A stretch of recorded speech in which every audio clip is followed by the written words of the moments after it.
بسم الله الرحمن الرحيم. ازيكم يا بنات، عاملين ايه؟ النهارده ان شاء الله هنعمل الكيكه الرمليه بطريقه سهله وسريعه جدا. معايا كوبايه من الزبادي،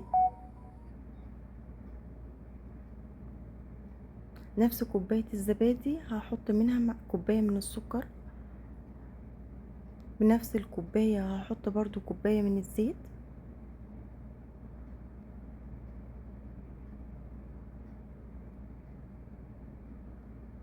ومعايا كمان 3 بيضات بدرجه حراره الغرفه. هحط عليهم نص معلقه من الفانيليا، طبعا احنا بنحط الفانيليا بتدي ريحه حلوه وكمان بتضيع زفاره البيض. هبدأ اضربهم حلو جدا في الخلاط لحد ما المكونات كلها تندمج مع بعض والسكر يدوب. معايا هنا دي تقريبا كوباية وربع من الدقيق.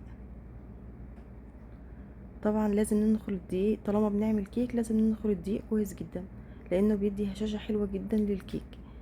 حطيت كمان معاهم معلقة كبيرة من البيكنج باودر.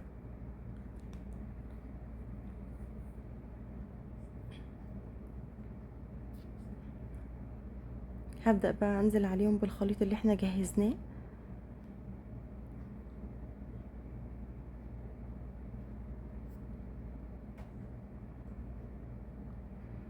هقلب بقى كله مع بعضه، هقلب الدقيق لحد ما يختفي مع الخليط كله.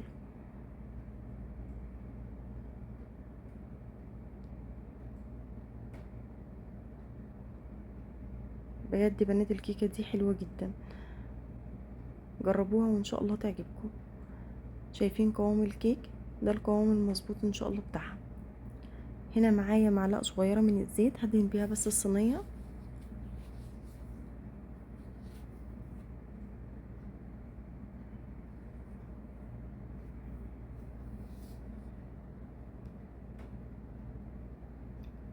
هنحط الكيك في الصينيه وبعدين هدخلها الفرن على درجه حراره 180. تقريبا هتقعد في الفرن تلت ساعه. وما نفتحش الفرن يا بنات وهي في الفرن بتستوي، يعني قبل تلت ساعه ما نفتحش الفرن عشان لو فتحنا الفرن الكيك بيهبط. معايا هنا كوبايه من السميد بتاع البسبوسه اللي احنا بنستخدمه في البسبوسه عادي. هبدأ احطه.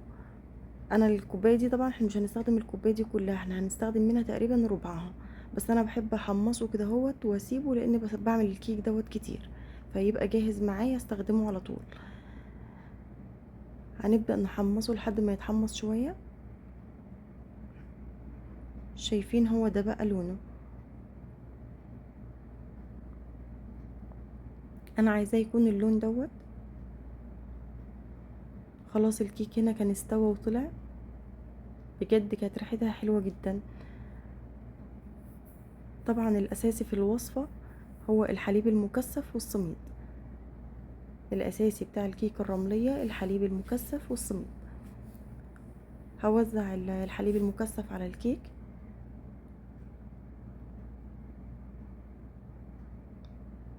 طبعا الكيك بيكون سخن فبيشرب الحليب المكثف بسرعة. هوزع السميد على الوش. بجد كان طعمها حلو جدا وريحتها حلوة جدا مع كوباية شاي بلبن، وبالهنا والشفا. جربوها يا بنات وان شاء الله تعجبكم.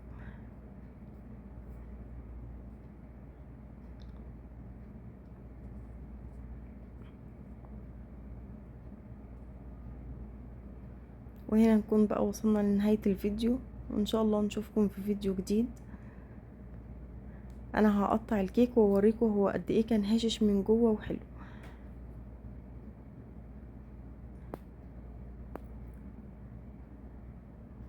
اذا عجبكم الفيديو يا بنات اضغطوا لايك واشتراك وفعلوا زر الجرس عشان يوصلكوا كل جديد ان شاء الله.